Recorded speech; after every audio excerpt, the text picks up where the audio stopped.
બ્રહ્મ વર્ણ માટે ભક્ત આખાનું કહેવું સાચું છે કે અંધારા કૂવાનો ઝઘડો કોઈનાથી જ મટ્યો જ નથી, કારણ કે મનનો ઝઘડો મટાડે પોતાનો તેવો તો પછી તે બીજાનો ઝઘડો મટાડવા ઊભો રહેતો જ નથી, તે પોતાના આત્મામાં લીન થઈ જાય છે. તો આપણે કહેશું કે ત્યારે શું આ બધા જ્ઞાની લોકો જે આદેશ આપી ગયા છે તે નિરાકારનો અનુભવ કર્યા વિના જ લખી ગયા છે કે બોલી ગયા છે? નક્કી માનજો કે તેઓ જે કહી ગયા છે તે વર્ણન છે.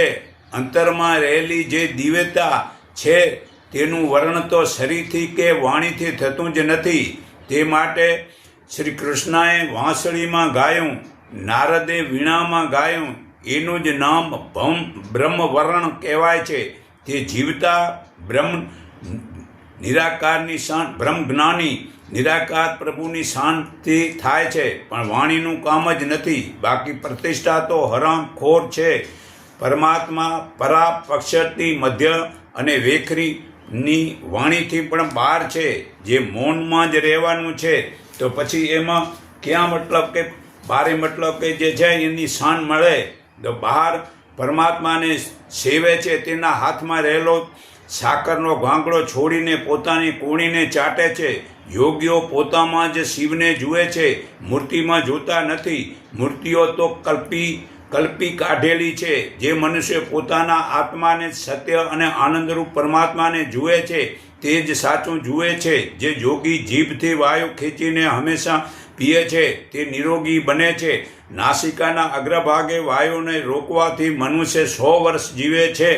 નાભીમાં જે વાયુને રોકે છે તે મનુષ્ય રોગોથી બચે છે. વાયુ જ્યારે બ્રહ્મરુદ્રમાં જાય છે ત્યારે નાદ ઉત્પાદન થાય છે.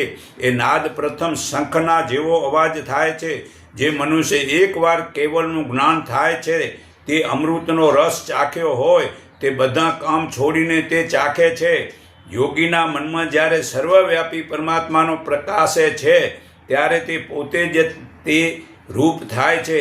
તે વેળા સર્વે ભૂતોને પોતાના આત્મામાં જ જુએ છે અને સર્વભૂતોમાં પોતાના આત્માને જુએ છે. ત્યારે મનુષ્ય પરમાત્મા થાય છે. સમાધિમાં રહેલો પુરુષ જ્યારે સર્વભૂતોને જોતો નથી અને પરમાત્મા સાથે એકરૂપ થયો હોય છે ત્યારે તે કેવળ પરમાત્મા જ બની રહે છે. જે સમય કેવળ આત્માને જ પરમાર્થ સ્વરૂપે જુએ છે અને આખા જગતને માયારૂપ જુએ છે ત્યારે મોક્ષ થાય છે. એમ દત્તા